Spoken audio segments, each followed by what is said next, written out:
What if the biggest threat to a meaningful life isn't laziness or distraction, but rather exhaustion? As adults, we have to balance that drive and desire to do our best and give all that we can and show up and step up with that need to use wisdom in protecting our resources and our asset, mainly our own physical and mental health and well-being. So how do we decide when to push and when to protect what we've got left?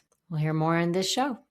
Welcome to What Could Go Right, a podcast about living boldly on and off the water. I'm Eric Orton. I'm Emily Orton. And in 2014, we bootstrapped a year on a fixer-upper sailboat with our 5 kids. We wrote a book about it called 7 at Sea. On this podcast, we explore adventure, connection, and stepping into a more intentional life. And we don't just talk about it, we invite you to join us on playful, guided sailing trips around the world. And if you stick around to the end of this episode, you'll hear our sailing update where we share where we're going, when we're going, and which trips still have space.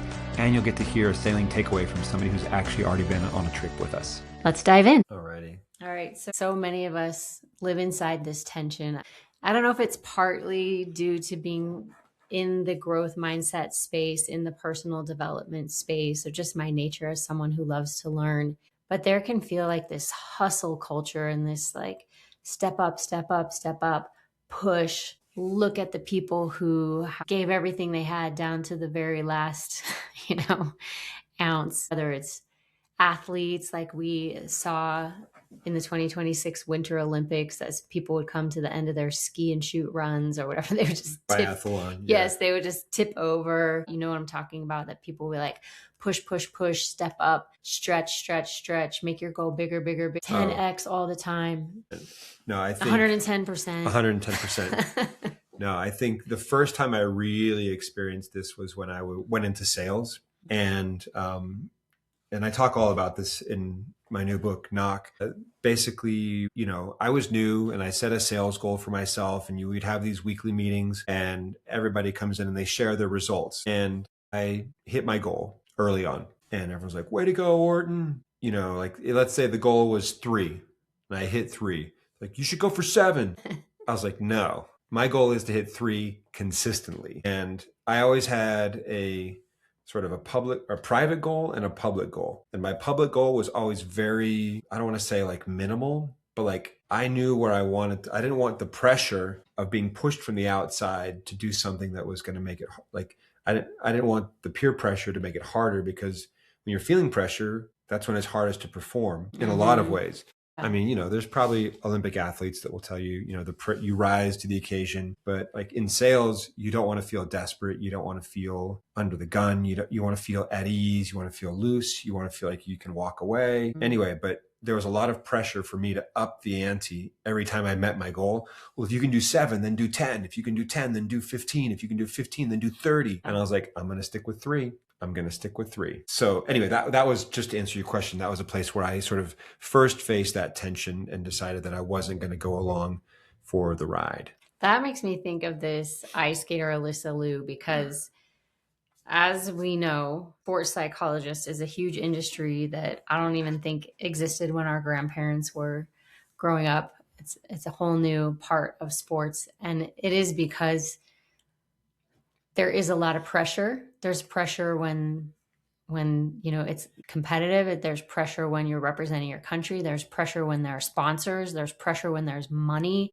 There's pressure when there's huge audiences, and there's pressures when you've had failures in the past. Like, there's so many things that can bring pressure to a situation for a professional athlete, and just as many pressures that we can feel as well. I love that you had the foresight to say, I don't want this external pressure because it's actually going to make me do worse. And so these athletes obviously hire these expensive psychologists to help them learn how to handle the pressure. A luminary from the most recent Olympics was, I think, Alyssa Liu. I'm not sure how to pronounce her name, but she was feeling so much pressure in the ice skating world that she quit at age 16. She came back after 2 years saying, okay, I want to do this. I actually do love ice skating. I'm happy to be disciplined, but I'm not going to wear myself out to burn out. Don't want to, be feeling all this pressure to the point that I work myself harder than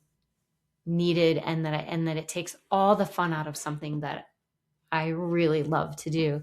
And then she showed up at the 2026 Winter Olympics, and nobody was more joyful than her. She was so skilled. She was so disciplined. She had perfected her craft. She was incredibly athletic. But what really made her stand out is that she was having fun, and it was genuinely playful, and you can't manufacture that.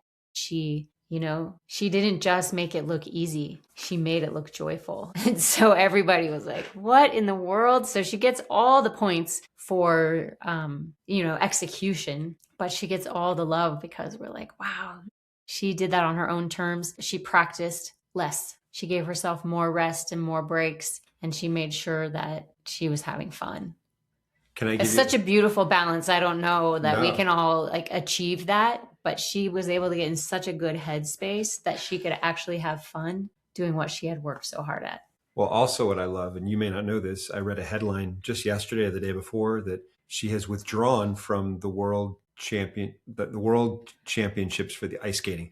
And I'm like, why would you just had the Olympics, which is kind of like the world championship. Yeah. Why? Anyway, so she's withdrawn from that. And I'm like, you know what? Good for her. Like, she has nothing to prove, going to spend her time differently, whatever her reasons. Yeah. I don't care. Yeah. But she's like, just because I'm a gold medal winner at the Olympics does not mean I now have to go do this again. Like, I don't have to prove myself. Mm-hmm. I don't have to retain my ranking or whatever. Anyway, I just think it's great that she's like, I'm going to do this, but not that. Yeah, I hadn't heard that. Thanks for sharing. I think that's really cool. It makes me, so there's this idea, like we definitely do have lots of times when we admire people who give everything they have, and at the very last second, they just like fall down in exhaustion. But do we want to be that person? Or do we want to, like in our everyday lives, be like this Alyssa Liu? Sure. Yeah. Anyway, you guys can come after me in the comments. I'm doing my best here. But our life isn't just one performance. It's like something that we have to keep doing and keep going on with. And it made me think of this, knowing when to push or protect. It made me think of this story I heard someone tell. I don't know almost anything about horses or donkeys, though I have cared for some for a few weeks at a time. She's not talking about me. Oh my gosh. I'm just kidding. I'm just kidding. We did some farm sitting in New Zealand, and we had some horses that we were feeding, and they had one donkey. But I'm not a pro at this. I didn't know this at the time. I heard this later. A woman was saying that her father was a farmer, and when he went to buy animals to help do the farm work around their property, he chose, instead of buying horses to pull, this was like old, this is way back. Instead of using a mechanical plow, he chose to use mules instead of horses. And everybody has their own reasons. But what he told his daughter, which was then passed on, is that I will buy a mule because a mule will protect itself, and it will stop working when it can't work anymore, when it needs to rest, when it's done enough. Whereas a horse will keep working, and it will work itself to death to please the master. And so he's like, I'm paying this money so that I can have help getting this work done. And if I buy a horse, it might burn itself out, and I will have basically lost my investment because the horse will just keep going. Whereas I know that the mule will work as far as it's reasonable. And once it recognizes I really can't go on, I need to take a break, it will take a break. And so this farmer always bought mules to help do the work so that they would last for a really long time. I have so many thoughts about this. Yeah, so that's my idea, this tension between the push and pull. Yeah, so go for it. Well, I'm a Jason Bourne fan, and the movies, I love the movies. They're all very fast paced, and I like how they're edited and the story and this and that. Years ago, I went back and I read one of the books. I haven't read most of the Jason Bourne books, but this one I read, and I was like, huh. And it talks about, he had some downtime between chase scenes or fights or something, and he slept. And the line in the book said, because sleep is a weapon. So I have quoted that to my family a lot.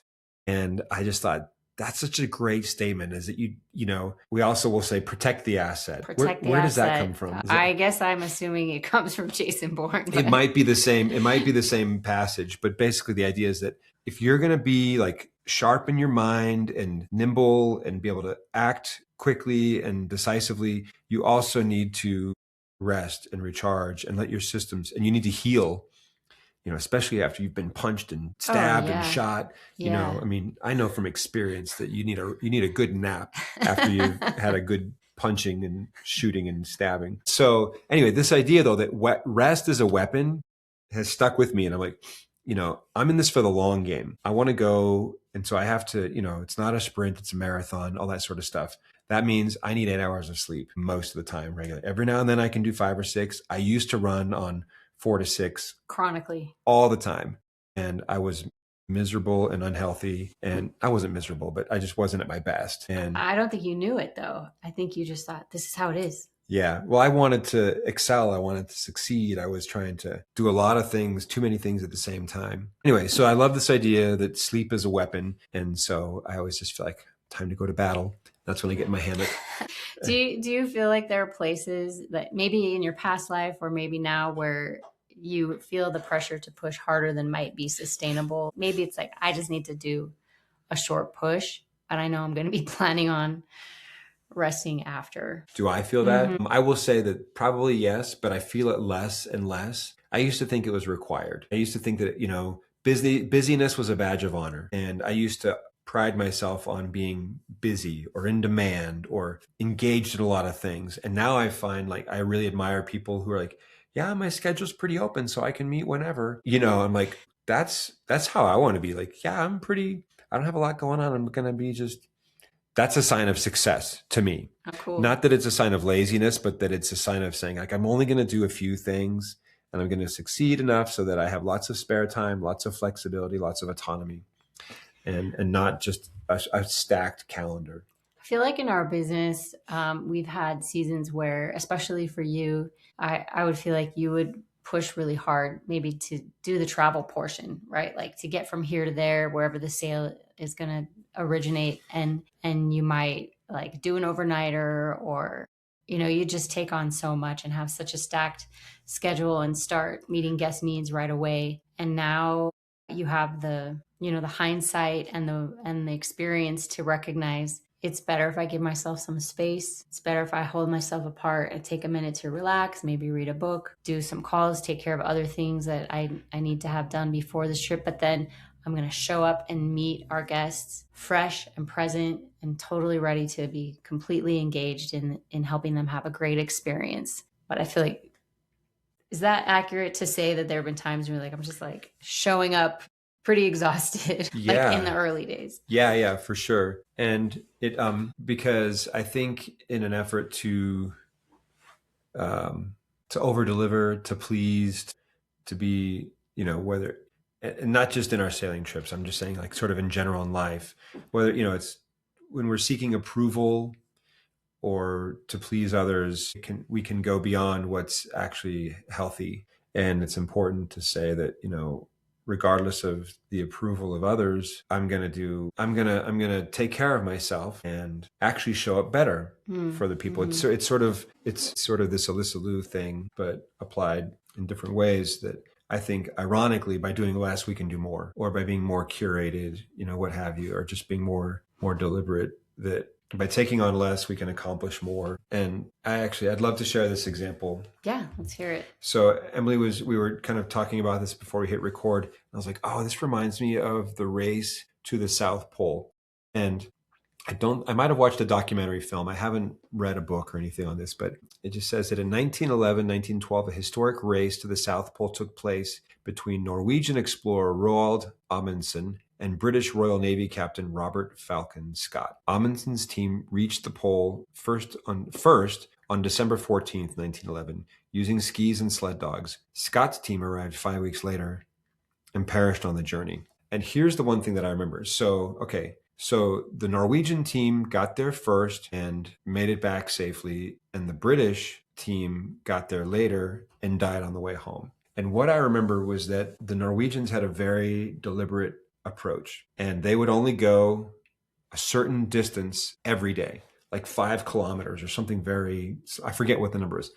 And they would just do that every day. And some days it was easy and they would cover it and they would stop. And some days it would take all they could to get there, and they got in after dark, but they always just put in the same amount of distance every day. And they were tracking themselves, and they could be like, it's right there. Like, we're so close. We should just keep going. And he's like, nope, we're going to stop for the day. We're going to make camp, and we're going to get there when we get there. But he would not let them push themselves as a team further than what the goal was, to be just boringly steady. And the British team was very sporadic and erratic. And like, oh, we've got a great weather window. Let's push. They'd cover a lot of distance, and then they were exhausted, and they would recover. And then they'd get locked in with the storm, and like, we'll just stay where we are today. And they were sort of, I don't want to say hit and miss, but that they were not consistent. They weren't taking care of themselves, and they burnt through. The reason they died on their way back was because they hadn't paced out their rationing. And so they just ran out of food, as I recall. I mean, I'm sure obviously that leads to exposure to the elements and all kinds of, everything just sort of devolves from there. But the steady team made it there with energy to spare and resources to make it back. And the British team got there second, and then died on the way home. And I feel like I want to be the Norwegians in this story. Love you, England, but I'm with the Norwegians. Yeah. Well, you feel like you've ever stepped away from something good to preserve your energy or protect your energy or your curiosity? I mean, do you ever feel like you've done that? Like the Norwegian team, where you've been like, I'm doing good. I'm in a good rhythm. I have a good window. I got plenty of food. I have energy, and I'm just going to stop because that's enough for today. Oh, you mean talk about it like a daily basis? Just to you, like an occasion. I don't know. You're saying you want to be that way over time, and I see you as a very steady person. Thank you. But do you feel like there's a time when you've been in a position like that where all the lights are green and you're like, but it's time to stop? I'm going to say yeah. I'm going to say it was in 2014 when we had a great life. Aww. We had a great life. We were, had a good job. Our kids were happy. We had a great community. And we said, you know what? We're going to stop. You hated your job. Well, my job was fine. Yeah. I wasn't growing there. If you watch our previous episode about new growth, there wasn't any new growth, but it was purposeful. Yeah. I was like, I'm choosing to have what I'll call a disposable job so that I don't have to worry about money, but I'm not growing there, but everything else in my life is great. And my job is paying for all that, which is fine. But that's when I was like, this is fine, but I'm going to stop working right now, and we're going to go live on a sailboat. And you know the story. Yeah. Our book tells the story. But I was like, I'm going to take a rest, and I'll come back and keep working in a year. And I kept working for a while, and then I stopped working again, even though things were going, like I was making even more money now. And so I think the times that I've been earning and being willing to say, I'm going to stop earning to go do the things that really matter to me, have actually, each case have led me to, I don't want to say I'm like Alyssa Liu, but every time I've stepped away, I've come back stronger, I think. Okay. Well, with those as the examples, then I would say being willing to stop when you still have gas in the tank can be really scary. Yeah. Because I know in both of those times you weren't like, hey, this is a good time for a break. You were like very anxious about taking those pauses and stepping away. One of the things, just on a very small scale, that we've started doing recently that's in this area is that we will finish dinner. We'll finish the workday, finish dinner, and we will put our dishes in the sink, and we will not immediately do the dishes. Maybe you'll go sit in the backyard and read a book, or watch some sports highlights, or I'll draw a bath, or whatever it might be. We'll do something that's relaxing and fun, and then we'll come back and finish the work. But if we do the work first, we'll just tend to start puttering and cleaning, and it'll roll into like, now it's bedtime. We need to do the routine with our daughter who's still at home, and then we go to sleep, and we didn't do the fun, relaxing part. We'll just skip right over the fun, relaxing part that we really need to calm and reset. So that's something on a small scale that I'm proud of us, a change we've made recently to make sure we're having fun. It's a good life. Yeah. It's not just work, work, work all the time. Yeah. And I also think, we walk every day. We never say like, oh, we're having a great walk. Let's keep going. We do our walk, and we come home. We walk the same route pretty much every day. We might change it, a different route in the summer and a different route in the winter. Yeah. but it's pretty consistent. And when we're done, we're done. We don't just say, wow, we're having a great conversation, let's keep going. Like whether it's good or bad, we're like, hey, it's over. Yeah. Yeah. And I think that like we're just going to move on to the next thing. We've got more to do. Yeah. Yeah. That's really true. If you zoom out and think about the long arc of your life, where might being more intentional help you have the energy to go farther? What could go right? Hey guys, before we wrap it up, just want to give you the sailing update. Lots going on. Our summer trips are sold out, which brings us to September 3rd through the 10th. We're going to Norway. It's going to be a beautiful time of year. It's basically around Labor Day weekend. It's the tail end of summer, so it's still warm, lots of sun, long days of sunshine in Norway. The water's going to be cooler, no surprise there, but we'll be doing some wetsuit stuff. We're going to do some surfing or paddleboarding and have wetsuits. There's going to be some incredible hiking on shore, and it's the only trip where we're going to sail in monohulls. It's really unique. I'm really excited about it. So if Norway is calling to you, would love to have you on that one. We have one cabin available for 2 people. So that's the line. Trips are filling up. So if there's something you want, drop us a line, DM us, email us at hello@theawesomefactory.nyc. We'll get you the details and make sure that you don't miss out on the trip that you want to get on, and look forward to hopefully welcoming you aboard soon. We can talk about trips all day, but it's more fun to hear from someone who's been aboard. Here is a recent guest takeaway. No, I wasn't concerned about anything because I didn't plan the trip. So no, but I will take that back. The only thing I was concerned about was confrontation on where we're gonna go. Like I wanted to go north, kind of say, and other people wanted to go south.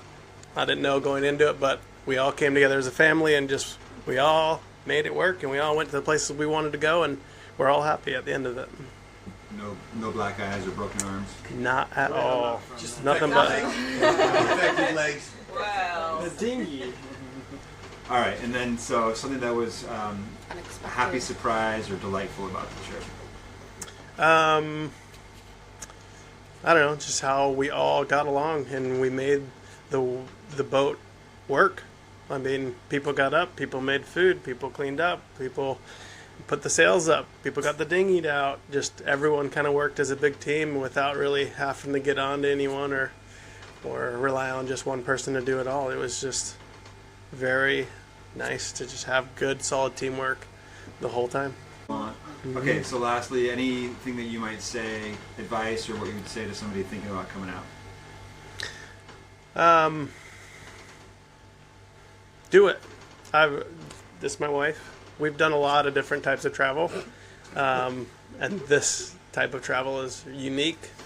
It can be exciting, slow-paced, relaxing, thrilling. It kind of checks everything you want in a trip, if you want it to be. And have your own private captain. You design your trip. Exactly how you want a vacation. That's the best part. We all vacation differently, and I loved how I vacationed this time.